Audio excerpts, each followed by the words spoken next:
You know my name. I knew you was trying to sing. Guys, I've been ready to do this on microphone. Hello. Waiting to sing. Don't do that hello again. We did that last episode.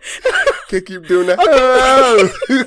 What you want to do then? Let's just say just the intro. Let's just welcome everybody back. Come on back in. Come on in. Come on Welcome. in. You're invited. You're invited. You're invited. So I can't sing, but you can do that? You get a. Nah, but y'all ain't gonna lie to you. This is how you know we love y'all, and we are led to do this because we literally had some technical difficulties earlier, and our clip or our whole episode was doing some weird stuff. So we just said, let's go ahead and wait a couple hours. Yeah. Let's meditate. Let's relax, breathe a little bit, and we're shooting it now. We back. Monday, it's like 9 p.m. Central Time. Yeah. The freaking championship football game. This is how I know. This is how you know I love y'all. The championship football game is on right now, and I say, you know, I gotta get this podcast. Come on, out. So y'all are more important. Yeah, definitely. So let's.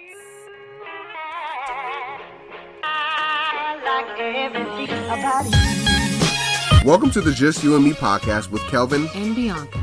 Just U&ME Podcast was created specifically for young singles or couples who truly desire a love rooted in the faith-filled principles of Christ. Join us in candid conversation and transparent insight on navigating life as a millennial couple. Our prayer is that in joining alongside our unordinary yet extraordinary spirit-led journey, you are encouraged to know that it is possible to have a union that honors Christ and produces authentic fruit.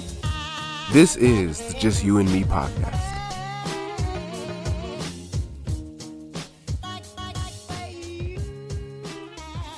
All right, so guys, welcome back. Episode 4, The Art of Arguments, like Bianca already said. This episode, we're just going to be talking about how to argue and argue effectively. Or how to maybe avoid arguing ineffectively. Yeah. And instead, there you go. It be discussions, disagreements, you know, because those are in reality, that is a part of a healthy relationship. It's just about how you handle it and honestly, how you grow from it. So we're going to discuss all of that in terms of the single season, in terms of the courtship season, and then in terms of marriage. Yeah. So first, a little bit of a housekeeping. So we basically see everyone's feedback, testimonials, whatever you want to call it, on Instagram. We love it. Thank you guys for that energy. Yeah. Thank you. But we want to ask if our loyal followers could leave those reviews on Apple Podcasts or even YouTube comments. Those reviews are definitely great things, and we really appreciate it. But those reviews can help us get more visible on and get Apple this Podcasts. message out to those who also need to hear fruitful messages like this. We truly appreciate it. Yeah, and along with a rating, that would definitely help us a lot. Come on, guys, spread the message a lot. Sow into us in the way that we're trying to sow into you. Yes. Okay. Yes. You see, that was a word, babe, wasn't it? Yeah. All right. Good job, babe. Where we begin? Let's hold on. Actually, real quick. It's so funny that we're shooting this episode because I think it was a couple days ago that me and B actually got into a little bit of it wasn't that bad of a disagreement, just a little bit of a little spat. And it was over nothing really, but it was just like a little just the times that we're going through right now. And it wasn't like we weren't seeing eye to eye. It's just, you know, the devil's way of trying to intercede and get into this relationship however you can find it. And the fact that we're shooting a podcast about arguments, it's only fitting that, you know, we lead by example. And so we had to find a way to get through that little disagreement we had, and we were able to get through it by the grace of God. And we didn't let the argument, you know, carry into the next day. We had our disagreements and we settled it that night, and we discussed a little bit further the next day. And that's you know, I can paint a better picture than that. So. Yeah. So I guess it was never necessary in reality, like you said, babe, because it kind of reminded us that no one is perfect. No one is perfect, even those giving advice in this realm. Yeah. And because of human nature and the fact that the enemy will do anything he can to make your flesh rile up for you to be combative or argumentative when it comes to your significant other, the person that you are courting, whatever the case may be. It happens, you know, but when it taught us definitely, babe, that in order for you to be in this position, to be sowing seeds into others on how to properly handle it, you got to experience it. And like you said, babe, no one is perfect. No relationship is perfect either. And, you know, with that, I think that night too, before I was going to bed, like I was, as I was falling asleep, really, this word just kind of came over me, and it said, not every day with your spouse or your girlfriend, boyfriend will be perfect, but as long as you find your way back to each other at the end of the day, you'll be fine. Babe, that was what got me, because y'all, I was ready to take myself and put myself right on my little comfy couch. I was angry. And just like he said, it wasn't over anything that was big, just so stupid. It was just because of just the state that we're in right now, and stress, and you guys know I'm in medical school, and just life, and in this building stage, sometimes it provokes the worst out of you, and that's exactly what happened with me initially, that spilled over to him, and it just wasn't good. But I'm so proud of us, babe, for learning how to handle that, because if we go down memory lane a little bit, because y'all know we love to tell y'all some stories. Remember the time in our courtship when arguing used to be like a thing, like after the honeymoon stage, babe, for maybe about February, March of 2018 till August, September, we were, babe, a lengthy period. We were arguing every week on every celebration period. Remember, every anniversary, babe, we would argue. There would be petty moments where he'd record videos of me just going, his face now, me going in. So we can see it later and be like, man, we tripping. I think you was tripping over me. That's why I recorded it. Listen, but in reality, babe, it just showed us where we needed to grow, you know, and this is part of why we titled this podcast The Art of Arguments, because in our trajectory, we've seen that there has definitely been a type of, honestly, finesse, as well as a type of dying to flesh that had to happen to be able to know how to properly communicate, or to properly, quote unquote, argue. I don't quite like that term. I like to call it discussions and disagreements, but that's, you know, that's what it is sometimes. We had to learn how to do it. But some of our like worst arguments, babe, can we touch on a few before we even get into the advice? Right now, things were said. Listen. Like literally, it was almost, those arguments could have almost ended any relationship. Yes, it could have destroyed us. Definitely. It definitely, babe, remember that one, the Pinnacle Argument? And we had a few guys, because we've mentioned it in previous episodes, how literally the Lord made us both very like headstrong. So for me coming in, before I get into some of these arguments concretely, for me coming in, it was difficult for me to transition into, okay, I am with a man who, you know, is a man and desires to love me, desires to honor me, desires to, he's a man, y'all, he's a manly man. And I just could not, I couldn't be that alpha like I was. There's in alpha previous females out there, and I couldn't be that. So that was just the reality, and it made us clash a lot. So there was a lot of like changes that had to happen in me for me to be able to, you know, take the spotlight off of me and my emotions whenever these arguments would arise. But in that change with me, and I'll let you get into it, like you talk about your experience from your perspective, babe, but I just want to touch on like the Pinnacle Argument, babe, that almost destroyed us. And I don't know if you remember it, babe, but that was I don't even know what we were arguing about. That's the thing. That's what tells y'all, babe, that it just was not, just useless, pointless arguing. In that argument, babe, it was like I don't know, again, I don't remember what we were arguing about, but all I remember is that at the very, very end of it, I think I put my hand in your face and in your nose. And mind y'all, when we used to argue and it got heated, never anything physical, but boy, I'm talking about fight me for real. So I put my hand in your face and you reflexed and like swatted my hand or swatted my neck or something like that. Not like slapped or anything, but definitely was a reflex effect. And we were both shocked because in that moment, we were looking at, wow, like this is one of those things that can destroy us. And we didn't even realize it at that moment because you left, babe. I was trying to force you. He used to have this habit of leaving amidst the arguments. Well, let me not call it habit, because now I see that it's sometimes need to happen for you to cool down. But I was trying to keep him inside the room so he wouldn't leave. He ended up leaving, and it just wasn't a good thing. I don't know if y'all have ever seen a dog that bites its owner, maybe by accident or whatever. But when a dog bites its owner on accident, it literally has this kind of weird withdrawal, and it draws back, like it was shocked that it even bit you. Right. So that's how I was that night. I was like so shocked that I even like reacted in that kind of manner, because I wasn't, you know, I've never been a violent guy to women, never, ever. You can never, you know, you can never call upon somebody and they'll tell you I was a violent guy to anybody. And so when that night occurred, that argument occurred, I was so shocked and ashamed that I literally had to walk away and just cower. Literally, I had to go and cower because I didn't know what the heck just happened. Because remember, babe, like from your own upbringing too, and we're going to get into this, like why things like this occur stemming from seeds that were planted in us in our childhood, that you came from a home, you know, in childhood that, you know, was abusive. Can we call it that? You know, that your mom experienced such things. So that seed, even without you even knowing it, was planted in you, you know, and you had to purposely do the opposite in the course of your life, although imperfectly, but never to this point where it's like, wow, like we need to take a step back. Maybe you ran out that day. We didn't. I was so shocked and pissed. And I was like, Lord, this is, I think this may be the end.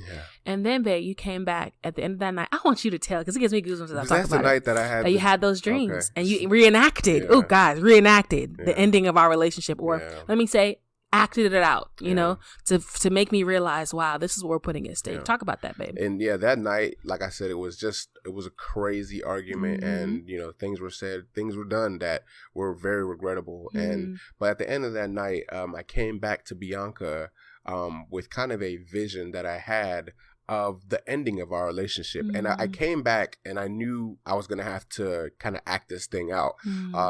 But I also knew that we have to get to the bottom of this, basically, is what I was already like, it was very urgent to me at that point, because I had this vision. And so when I was talking to Bianca about it, we were like, okay, this happened. It was more just so you did this, you did that, you did this. And that's how it, you know, it happened in the vision anyway. And so it just kept on escalating. And then I started acting out the vision of how, you know, we were going to break up. If we didn't get this thing under control, we were going to end up leaving each other, and for good. And so we were in the car, and like I said, everything was escalating. And I didn't know that he had this vision or this dream at that time. I think it was a dream, babe, that you had. I didn't tell it to the end. And so everything was escalating in the car, and eventually I was just like, I don't remember exactly what I said, but I was just like, you know, I'm done. You were so cold and so, guys, I was shocked. And I was looking at this man like, so you gonna throw away the last 9 months of what we built? Like you're not going anywhere. Like, listen, anything we need to work out and change, that needs to happen. But like, you tripping. And he was acting it out so well, as in he was so. It hurt me. It hurt me to even have to act it out in the first place. And I was literally looking at her face, and the expression on her face was like, dang, like, I don't even want to experience this for real. And I knew this was me acting it out, but I was like, I don't want to even experience this. And that put the fight. I think that night was maybe even a game changer. It was a game, because babe, it put into perspective. And I thank God for giving you the wisdom to even know that the type of woman that I am, I needed to see something like that to believe it. The reality that, wow, he drinking his coffee, y'all, looking like, wow, okay, we need to relax, or we are going to throw away something that the Lord has blessed us with, literally. So the God gave him the wisdom to do that, particularly for just us, without even me even realizing that this was just him showing what the Lord showed him. And at the end of it, babe, I'm talking about, I'm crying. You wanted to drop me off. And I'm just like, okay, like, I can't believe this is happening. Then he pulls me back in, and he was like, listen, the Lord showed me this, but I swear this was a dream. You were like that you were so angry you fell asleep, and you were like that the Lord showed you this in a dream, and that like literally this is how he showed us ending. And I believe that I needed to show you this so that we both could look in the mirror and calm all of these emotions and prideful ways down for each other. That right there, babe. So much was at risk. And that showed us how much was at risk, babe. That was a game changer for me, guys, to where anytime we were arguing after that, I would remember that the Lord had showed him this, and that he physically acted it out so that I could feel the pain and the hurt of losing this individual. Now, disagreements and arguments didn't stop after that. Of course. But we handled it a different way. Definitely a different way. Like, it wasn't in like, that was the last night I had ever reacted in the way I did physically. And that was the last night we ever really cussed at each other like that. And it's the last night that we ever escalated to that point. And so it was definitely God that intervened in that situation that night. Because God knows if we would have, if it wasn't the case, we would have walked out that night and the relationship probably wouldn't have been mendable. We wouldn't be here, baby. If we didn't step back to, I'm talking about really, really like press into those areas that the Lord was showing us that we needed to work at, we wouldn't be here with the trajectory that we were going. Like, yes, we knew that we loved each other. When things were good, they were great. Yeah. But guys, when things were bad and we were bumping heads and those emotions and that pride riled up, it was over with, you know? But at the end of the day, we needed to, like, it needed to happen, you know, which makes me ask now, like, why, babe, do you think that arguments even, like, why do they happen? I mean, is there a real purpose to them? Yeah, I mean, arguments, I don't think God meant for arguments to happen. He definitely meant for us to be able to, like, understand that we're having a disagreement and that we're all separate entities. Everyone was raised differently. You're not dating your sister, you're not dating your brother, so you're raised in different households. You don't know this other person's complete upbringing, and so the way they handle disagreements is different from how you handle it. So when we come into a disagreement, we're knowing that, okay, this person may view this thing one way, this person may view this thing one way, and so we kind of disagree on it. We're at odds about it, so we're like thinking, you know, I want it this way, and she's thinking she wants it this way. And then that's basically it. That's a disagreement, and it escalates into however you're able to adapt into a disagreement. So before, our disagreements used to cause big, bad arguments and whatnot. Now they're more of just discussions and how we're going to figure this thing out. But in the context of relationships, though, in the context of, like, unions, why? Because for me, babe, I feel like in the context of a relationship, a union, a courtship, whatever the case may be, that the reason as to why these arguments even happen is because of the fact that when you look in the mirror, like when you are trying to reach a solution or to prove your point at the end of the day, you're coming from a selfish standpoint. Let's be real. You're not coming from a standpoint of, okay, I actually care to hear this person's side, or I actually care to understand how they feel. No, you're trying to get your point across because you want to either be right, have the last word, whatever the case may be. And at the end of the day, it's destructive. It's destructive to take that approach when you undergo or experience arguments in whatever relationship, but specifically in the context of, like, intimate relationships, or, like I said, you're courting towards marriage, you're dating someone to try to figure out if that's something that you want to do. There is a way to go about it, and you have to ask yourself, why? What is the reason for me even wanting to escalate this conversation, you know? And can I step outside of what this person is doing, as in, can I take the magnifying glass off of them and look at myself? What can I do to change the course of this trajectory? How can I like to use this word a lot too, or this phrase a lot too, die to flesh, die to my flesh, to put the other person's perspective and emotions first. Can you talk about that, That was definitely something I had to realize at a point in our relationship. I had to start understanding that in order for us to get through arguments or disagreements, I would have to literally focus on, what am I doing to her, basically? Like, how is she feeling about this? How is she affected? Rather than how am I feeling about it, my emotions and whatnot. And think about it. If you both are taking that approach, y'all are solving all your issues, because she's thinking about what I'm thinking. I'm thinking about what she's thinking. And it's just like, okay, we're going to figure this out. I'm putting myself in your shoes. You're putting yourself in my shoes. Exactly. That's the key. And so, you know, with me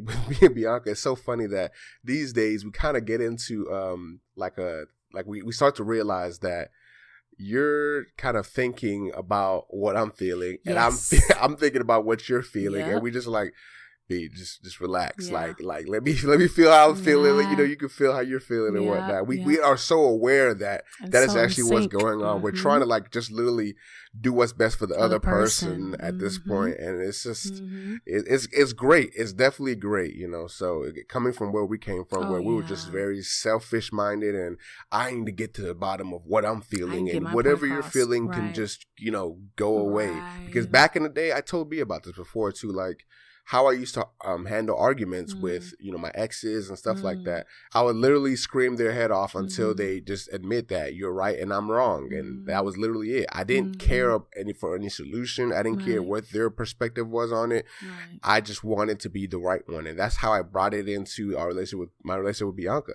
I would literally just, you know, like she said, just scream her head off, and we just go from 0 to 100, and that was it. Literally. Until you saw that wasn't gonna work, with Miss Bianca Godwins. Talk about two bulls in a China shop. Listen, two bulls in a China shop, but it needs to happen, babe. Because listen, you remember when I used to say that I don't have a temper. Like, I don't know what you're talking about. And y'all, my friends will tell you that I was never the type in college that was just popping off or just going off. Like, I had this whole just flowery appearance in my mind where, I don't cause problems. I don't cause issues until the Lord put me into this relationship that helped prune me, to show me that, oh no, you not as perfect as you think. You got a temper and you have a bad one. And when someone pushes you to that point, oh, you could cut someone with that tongue, and that had to go.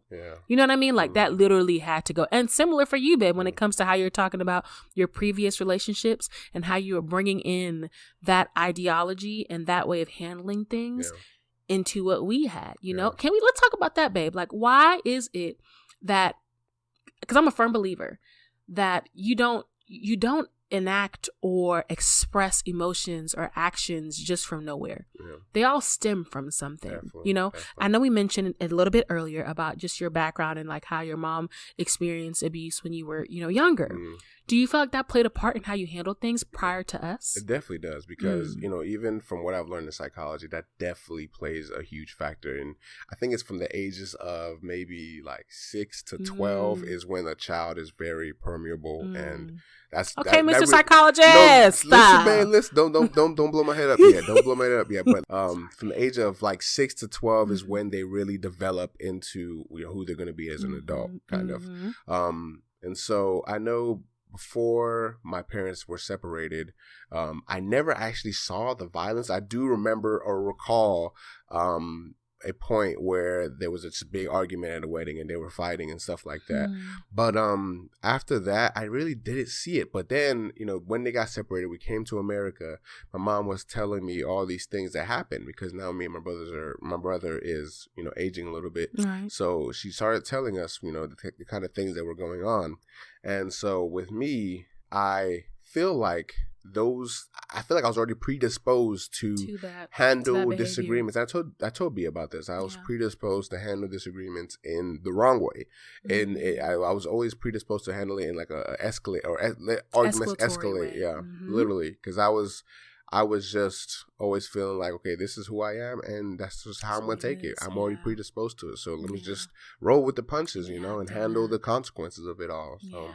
For me, babe, it was like, because I grew up in a different kind of home, honestly, where like my parents were always super intentional about like showing like love. Like, they poured love into us. I don't remember a time where I experienced, for at least viewing my parents, that form of abuse, but it was a different form of abuse or a different form of arguments that I experienced. And that was verbal abuse. That was verbally tearing down your partner, verbally breaking your partner down and not edifying them in the way that they needed to in the confinements of marriage. So me seeing that, it was kind of why speech and how you talk to me in any relationship was super important to me, because I came from a background where my mom also had a tongue that could cut you. Okay, she was gonna say what it is, how it is, and it hurt, and she's still that way. Love her to death, but she's still that way. But it planted a seed in me of hurt, in a sense where whenever I experienced that in other relationships or felt like I was on the cusp of experiencing it, oh no, this isn't gonna work. So when it came to me and you, babe, that was an area that I needed for us to get right in the context of arguments and disagreements and discussing things with one another.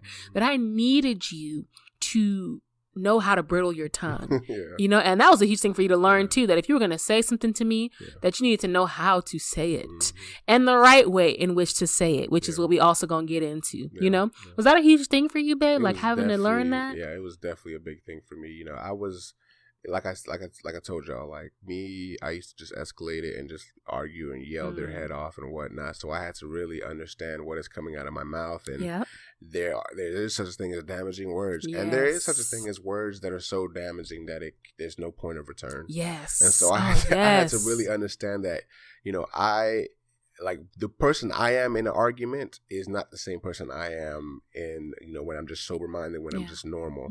I don't cuss at all. You will never see me cussing. But when I get upset. It all when comes I out. used to get upset. Yeah, we used to. Yes. It literally would all just come out. I started cussing. I'm just like, did I really say that? And I've never called Bianca out of her name, but other things that I would say, it's just like, hold up, I want to disagree. You called me a brat once. Okay. That time in grad school, he gonna act like this never happened. I still don't believe that ever happened. Those words, because I don't even say that at all. I don't. But you just said it. When you're angry, you're another person. Childhood, I've never said the word brat. Okay, we ain't gotta acknowledge it. But literally, that's just how it is. I know there's a lot of people can relate with that. They turn into a whole different person when they're upset and start saying things that they don't even mean. And that was how I was. I was like, I am saying things I don't even mean, because afterwards I'd be like, did I really say that? Yeah. She would tell me like, yeah, you said that. Yeah, you said that. And she was not okay with it. And she would literally come to me and tell me like, you know what, this can't happen again. Yeah. You can't say those things again. And I was like, yeah, you're right. I won't. But then the next time. Until you grew out of it. Until I grew out, but the next time, for the longest, I think, I was just, saying things that would just come out when I'm only upset, literally. So. I mean, because I feel like, and you said something, babe, that really touched me, that there's some things that you can say that there's no returning from that. Yeah. And even if there is a return, you've already planted that negative seed in your significant other that's going to make them be self-conscious. It's going to make them go back to that phrase, even in periods where you guys have already gotten past the situation. So, and it isn't fair. It's not edifying to your partner, which at the end of the day is what you are supposed to do for men and female. I'm going to talk from the perspective of a female, of course, babe, that scripture talks about how a wise woman builds her home. And a woman that isn't literally tears her home down with her bare hands. And that also comes in speech. That I'm not doing my job, even prior to marriage in our courtship period. I'm not doing my job if I'm not edifying you, building you up in speech, speaking life into you, and vice versa, So I 110% agree, babe, that there has to be, when you are amidst these arguments, you have to be mindful of those phrases, those comments, that way in speech, that is that point of quote unquote no return. And that can apply to even courtships or dating. I know she said wife, but that goes the same way for when you're just dating. Literally, for each other. You can't just say things about the person that is not building them up. I know it's so easy to say she doesn't do this, she doesn't do that, but why about be like she got close to doing this, or she did this better than she did the last time, or something. So right. That's a different approach, but way better approach to it than to just keep tearing the person down. I think a huge thing too that has to happen in those situations, babe, or in like really argumentative situations, is that you have to reach a point when you are in a courtship or when you are preparing to enter one, or whatever the case may be. Matter of fact, no, I take that back. When you are in a single season, start this from your single season. Start dying to your flesh. Start burying and healing from being pruned from those areas of pride in your life, in your speech, and in your tongue that you can potentially carry into your union or carry into that season of courtship or dating. Like it's super important, because at the end of the day, babe, and I know I probably may have said this earlier in this episode, that when you're arguing, like it's all pride. That dying to flesh has to happen first for you to reach a point where you can argue or have a discussion in a healthy way, and I think that was a huge game changer for us, babies, when we start to realize, you said it, that like now when we're going tit for tat or we're having a disagreement, we are constantly putting ourselves in the other person's shoes. And even if a moment of our flesh riles up and we're being selfish, it's nothing but a second to remember, oh, this is what this person is thinking, or this is what this person is feeling. And that's exactly what I'm talking about. Dying to flesh, removing pride so that you can see from the other person's lens to reach that solution. Yeah, and even in those times where, like we're doing that and emotions do flare up, or, things just start escalating, the Bible says to snatch or seize every thought or every negative thought. Under the control, under caption of the Lord, So that's definitely important. Yeah. I kind of also want to just go into another kind of subtopic or whatever, because I had this problem with B initially when we started dating. She used to always go and kind of tell her friends. Oh, she used to go and tell her friends about our arguments, and she's doing it in a way where she was like, he did this, he did that, and the third, and it just never sat right with me. I hated it so much because it started to make me feel like, okay, I can't even talk to this person the way I want to talk to this person because I'm afraid they're always going to go back and tell their friend this or that. And she had to literally, at a point, she had to literally just cut it off and just stop doing that altogether because I was like, we got to keep all of this in our home. And it's okay to have a person to go to, of course. But as far as like a group of people, like you're telling this person that, you're telling this person that, you're telling this person that, and they all have their own perspective of it. And now they're all seeing this man in a different lens or this person in a different lens. It's not building your home, babe. It's exactly what I say that like you may... When you guys have reached a solution or you guys have healed this rift, you'll be okay. You know, you're going to get over it at a point. If it's the right relationship, of course, and you're approaching things in the right way. Remember that your family or your group of friends, they're always going to have your back first. So they're not going to fully forget that disagreement or that negative issue or situation that happened in your relationship or courtship or marriage. They're not going to forget it, you know? So you have to really use wisdom in who you share these quarrels with, you know, or who you confide in and ask for advice as to how to handle these disagreements and arguments, because you don't want to spoil your home. You know, you do not want to paint your partner, who you know is greater than this particular disagreement and argument. You don't want to paint them in a bad light to the people that you love most. And you also got to understand that those friends who you confide in, they may not know the person like you know them. So they're building their own assumptions about this person, but you know this person isn't like that on a typical day-to-day basis. But this friend only sees or hears what you tell them. So that's also got to be taken into consideration. A huge consideration. And I think, babe, that's one thing that I really, really, really appreciated about you was in y'all know I will gas him up until the end of the world because I'm telling y'all, there were so many things that I would look in the mirror. I would look at him as if, and then it'd make me look in the mirror. Literally, I would look at him and it would make me look in the mirror because I would see that, wow, he handles this in a way that I actually need to strive towards, and vice versa for many situations. But this area, babe, was... She didn't see it there, but I didn't see it there, but I see it now because this area, when it came to how you would keep our quarrels like private, was something that I saw as, no, I actually need to I need to follow this because I don't remember a time, babe, where you would confide in someone else or confide in a church member or your brother and tear me down or, you know, talk about the negative sides of me. You always used to say that when I discuss things concerning when we bump heads, I don't mention where you went wrong. I mention where I went wrong. I look for feedback as to how I could have better handled this. I'm not looking for quote unquote validation on the things that she did and how she's wrong. What does that do for me? It doesn't do anything, you know? So literally, babe, that was one of those things where I saw and I picked up that in reality, he is 110% right. And it goes back to that point, guys, of dying to flesh and asking yourself, why am I actually even having this argument?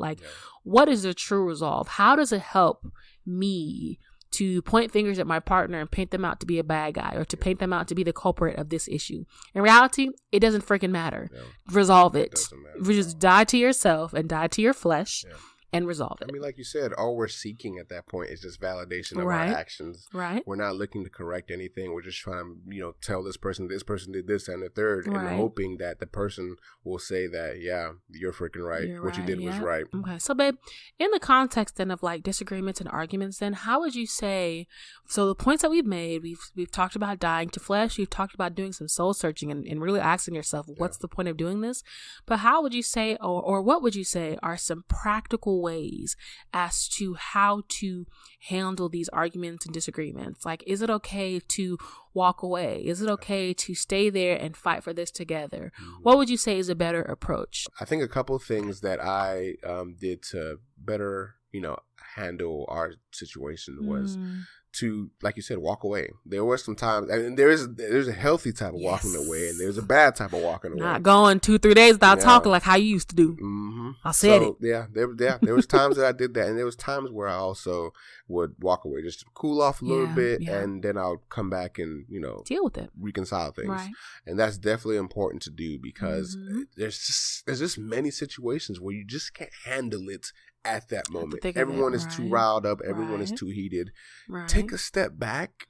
It'll give you time to analyze. Some people, it gives them time to get more angrier, but it gives you time to analyze, maybe cool down, and y'all can come back together and solve things.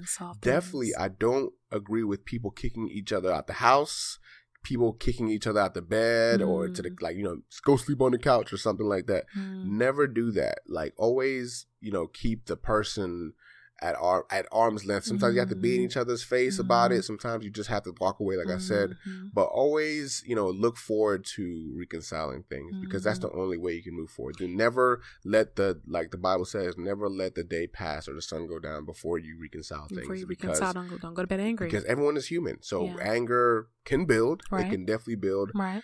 If you're not talking to this person, you're building malice, and now just everything, you're making assumptions in your head, coming to conclusions in your mind, and the next day you guys are just like, I'm still angry at you. Yeah. Nothing better happened. And that's not what you want at all. And even for the case of singles too, like if you are in your single season, or you're not yet at the period where you're with this person, you know, or you're not yet married, of course, that it's you.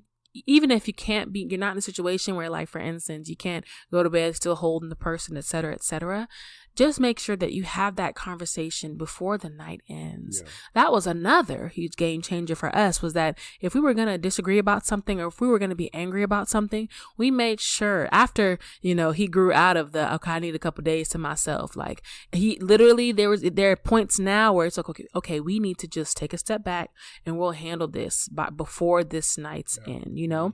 And I know, like, I've learned now that sometimes that healthy space is needed, like he mentioned, because the old me didn't like that. I needed to solve this at the thick of the moment. Yeah. You're not walking away. We're fighting for this. But then the Lord showed me again the importance of using wisdom, that when your emotions and your flesh are at the forefront, sometimes it's just impossible to step away from that. So you need to physically step away from a few moments, collect yourself, and come back. At the end of the day, that is okay. If you have set in place that healthy boundary, that healthy stopping point to prevent yourself from doing the unthinkable or saying the unthinkable, things of that sort. And that was a huge, like, and communicate it as well, babe. Communicating, don't absolutely. Just walk away and then disappear, and the person doesn't know where you went. Right. It makes them more angry. You know it's making them more.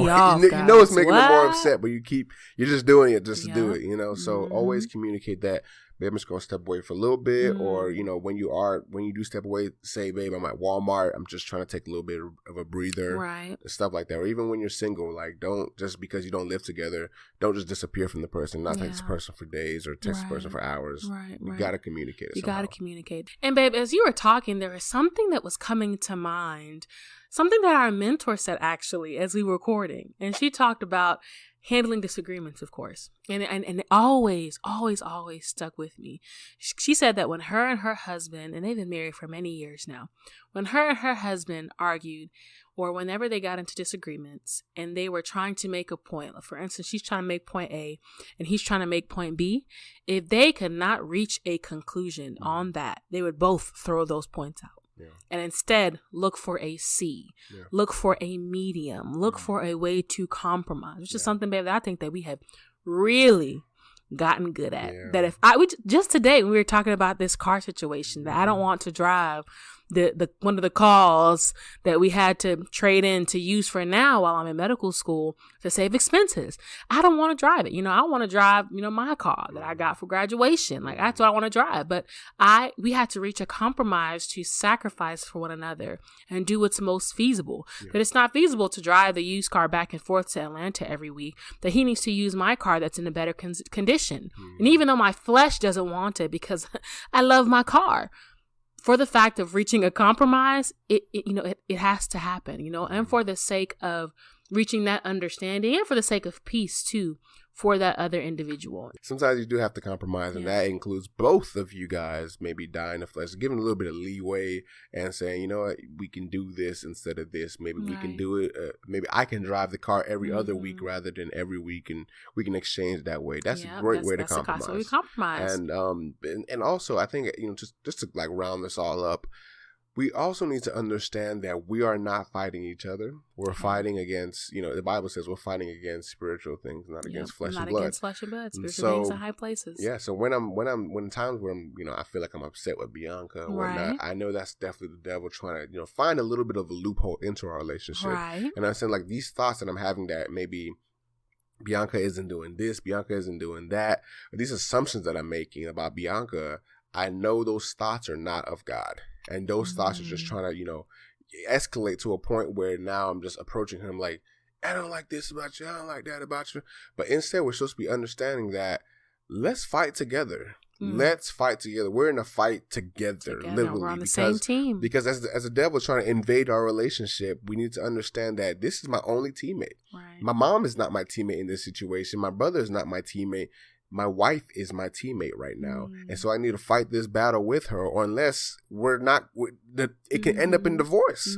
It can literally end up in divorce, someone stepping out, something going wrong in the relationship if you're not understanding that this person is your teammate. I'm not mad at Bianca. I'm mad at the freaking devil. And that's literally it. So when I started realizing that, I was like, let's approach this a different way. Let's pray before we get to it. Let's pray before let's pray before we have that disagreement. Let's pray before we start escalating this to an argument. Let's take a step back and let's pray. Let's talk to God. Let's let God intervene in this discussion real quick. That was something that we put in place during our courtship season, babe. Like even prior to marriage, we made sure that if we're going to, after we got over this hump of constant arguments, we realized that this is pointless. We're on the same team.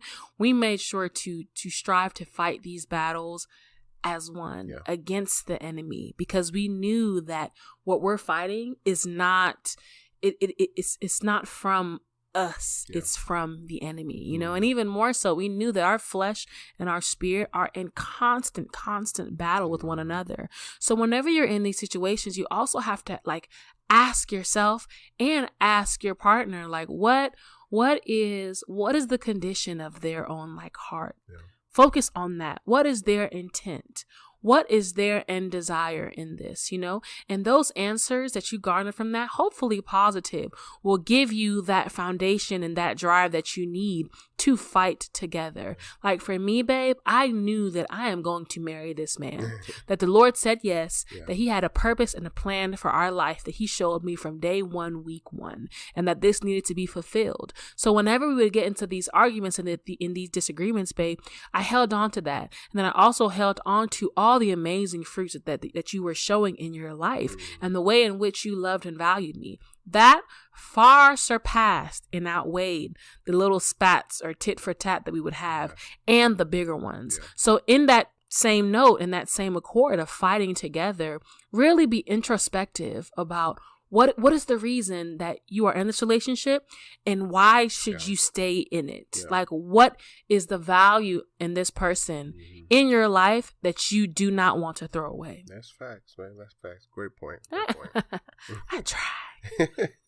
So yeah, babe, that's basically that's it, guys. That's all we got for you guys, honestly. I'm so sorry that this didn't get released on time, but we literally had to just re-record the whole thing. We just had a big technical issue, and I was just I was trying not to get upset about it, y'all, but it's stuff like that happens. Guys, everything happens for a reason, because this episode, babe, was much better than the first one that we recorded. Much more organic. So we are happy that it happened. And we really hope you guys enjoy it, and if you do, please don't forget to come back.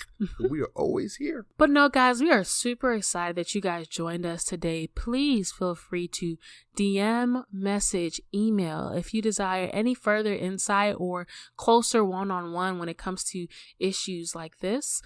We are here to support and to pour into you. And if this message touched you, share, repost, leave a review like we mentioned. We want to make sure that this message definitely touches the masses. That's our goal. So thank you again, guys, for tuning in. We love y'all. Tune in next week for episode 5 as we discuss healing and breaking down those walls that develop from heartbreaks. You can find us on Apple Podcasts, Spotify, SoundCloud, and YouTube. Don't forget to subscribe, like, and share. Follow us on Instagram at Just U&ME Podcast. Thanks for tuning into Just U&ME Podcast.